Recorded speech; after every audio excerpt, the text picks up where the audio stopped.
제4장.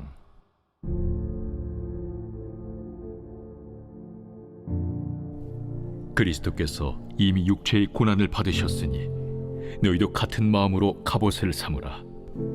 이는 육체의 고난을 받은 자는 죄를 그쳤으니 그 후로는 다시 사람의 정욕을 따르지 않고 하나님의 뜻을 따라 육체의 남은 때를 살게 하려 함이라. 너희가 음란과 정욕과 술취함과 방탕과 향락과 무법한 우상 숭배를 하여 이방인의 뜻을 따라 행한 것은 지나간 때로 족하도다. 이러므로 너희가 그들과 함께 그런 극한 방탕에 다름질하지 아니하는 것을 그들이 이상히 여겨 비방하나, 그들이 산자와 죽은 자를 심판하기로 예비하신 이에게 사실대로 고하리라.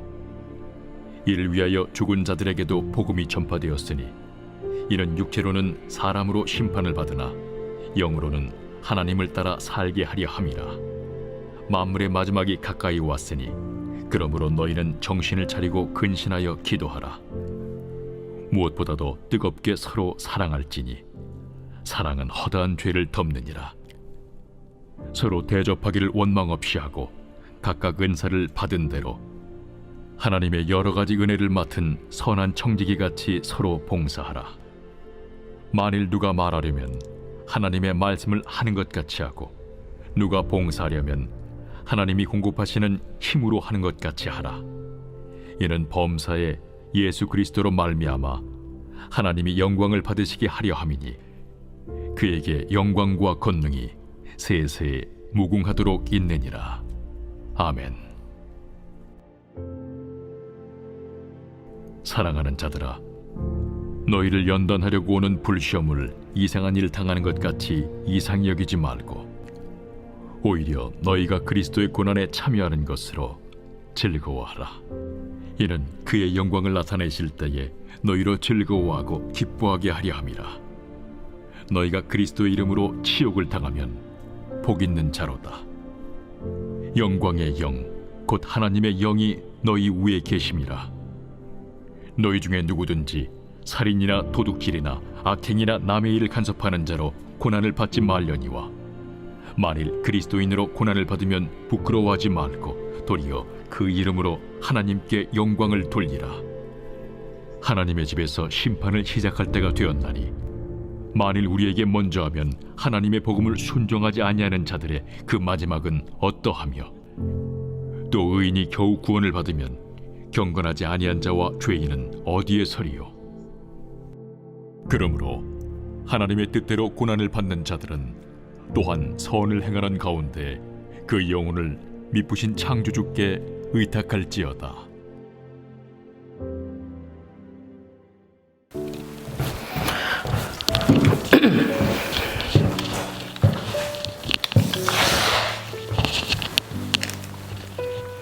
오늘의 말씀 베드로전서 4장입니다. 오늘 본문의 말씀에서 베드로는 종말이 때에 합당한 성도의 신앙생활 세 가지를 말하고 있습니다. 첫째는 정신을 차리고 깨어 기도하라는 것이고, 둘째는 성도 간의 열심으로 사랑하는 것이며, 셋째는 은사에 따라 청지기로 봉사하라는 겁니다. 먼저 7절 말씀에 정신 차리고 근신하여 기도하라 라고 말하고 있습니다. 정신 차리라는 말은 맑은 정신을 의미하고, 근신하여라라는 말은 깨어있는 정신을 의미하는 것입니다. 베드로는 예수님께서 깨어 기도하라고 말씀하셨음에도 불구하고 오히려 잠에 취해 기도하지 않았고, 그날의 예수님을 부인해 평생 잊지 못할 실패를 경험했던 사람이었습니다. 물론 그 이후 성령 충만함으로 완전한 새 사람이 되어 기도에 힘쓰고 정해진 시간의 기도조차 게을리하지 않으며 모든 시련을 이겨내기도 하였습니다.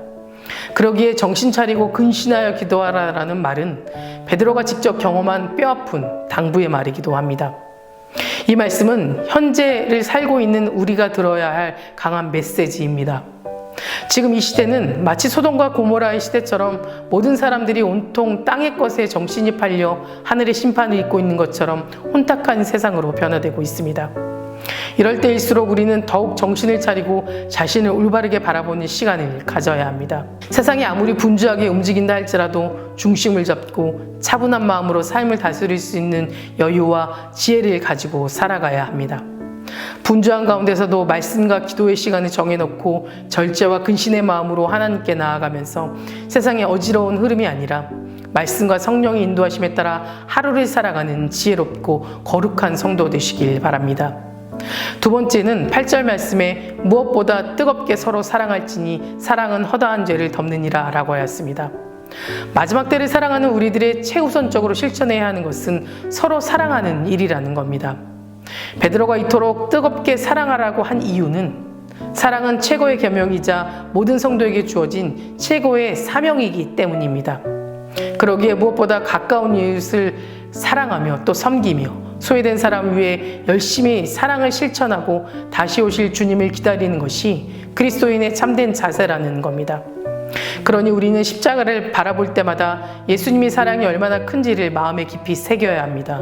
그래서 더 열심을 가지고 그리스도께서 보이신 그 사랑을 행함으로써 우리도 하나님의 긍휼을 입고 많은 사람들을 죄에서 돌이켜 하나님의 품으로 돌아오게 하는 아름다운 사역을 감당해야만 합니다.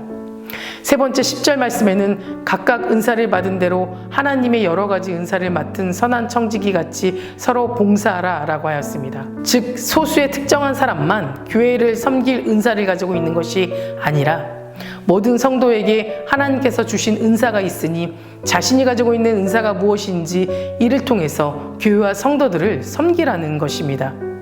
고린도후서 12장 11절 말씀에도 이 모든 일은 같은 한 성령이 행하사 그의 뜻대로 각 사람에게 나누어 주신 것이니 라고 하였습니다. 이 모두는 다 한 분 성령님께서 교회의 유익을 위하여 또 거룩한 사명을 위하여 필요한 순간에 각 사람에게 나누어 주시는 은사라는 겁니다. 다시 말해 은사는 하나님의 관점에서 볼 때 교회와 성도들의 유익을 위해 당신께서 원하는 자에게 잠시 맡겨주시는 능력이자 선물이라는 겁니다.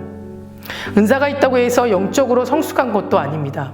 다만 은사에 관한 우리의 태도는 늘 자발적이어야 하고 언제든 나를 통해 하나님께서 역사하실 수 있도록 은사에 대해 그리고 성령님에 대해 확신을 가져야만 합니다. 교회 안에서 다양한 은사들과 다양한 사명들이 있습니다.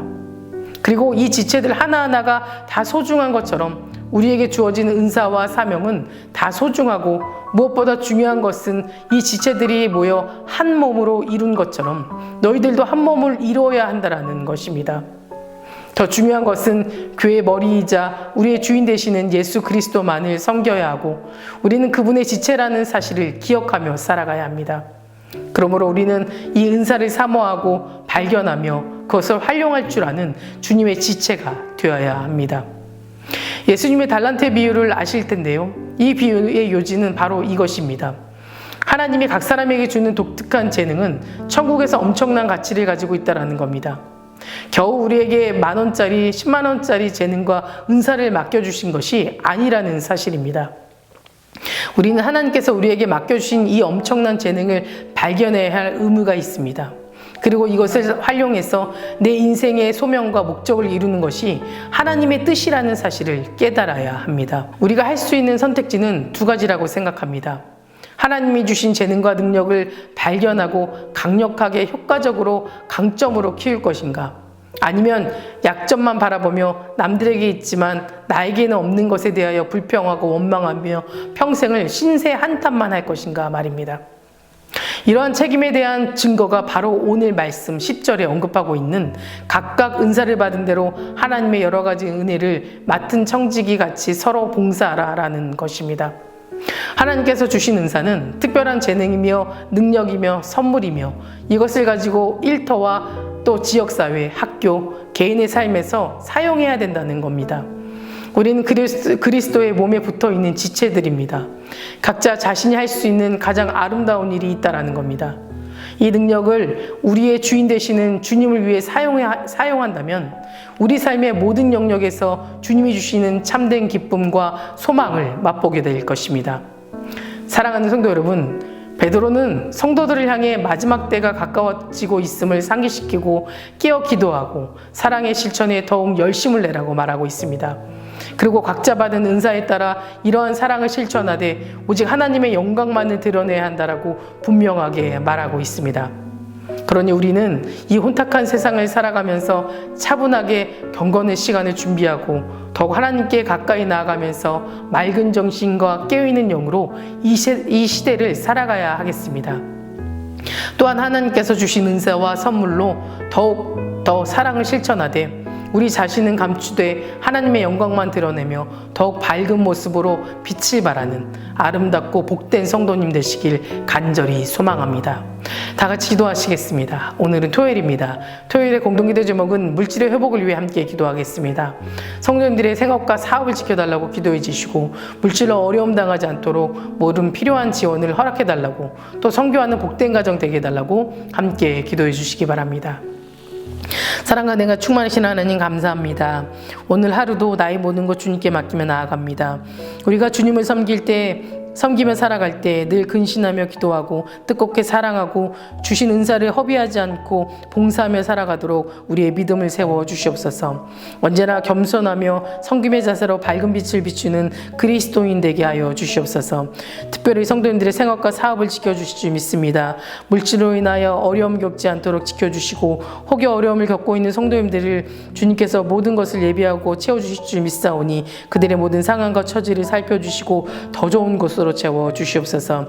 담임 목사님께 먼저 은혜 충만하게 채워주시고 성령 충만하게 하여 주셔서 선포되는 말씀을 통해 듣는 심령이 변화되고 주님 안에서 소망을 품고 세상의 귀한 빛과 소금의 역할을 감당할 수 있도록 인도하여 주시옵소서. 기도하고 준비하시는 모든 사역마다 주님께서 지켜주실 줄 믿습니다. 다음 세대 아이들 믿음을 지켜주시고 말씀으로 소망을 꿈꾸며 살아가는 아이들 되게 하시며 암으로 치유받고 있는 박재순 권사님, 유윤영 권사님, 김시아 권사님, 이영숙 권사님, 이명숙 권사님, 오유미 집사님, 위동주님 성도님, 박서인 청년, 유경미 청년 주님 붙잡아 주시고 소망 안에 살게 하여 주시며 호망봉 성도님 하루 속히 회복시켜 주셔서 함께 예배할 수 있도록 도와주시고 투소중 중인 성도님들, 사고로 입원 중인 성도님들 힘을 주시고 우울증, 공황장애, 불면증 겪고 있는 성도님들에게는 평안함과 담대함을 허락하여 주시옵소서. 새벽마다 1000번째 드리며 간구하는 기도 제목에 응답하여 주시길 간절히 소망하며 이 모든 말씀 예수 그리스도 이름으로 기도드립니다. 아멘.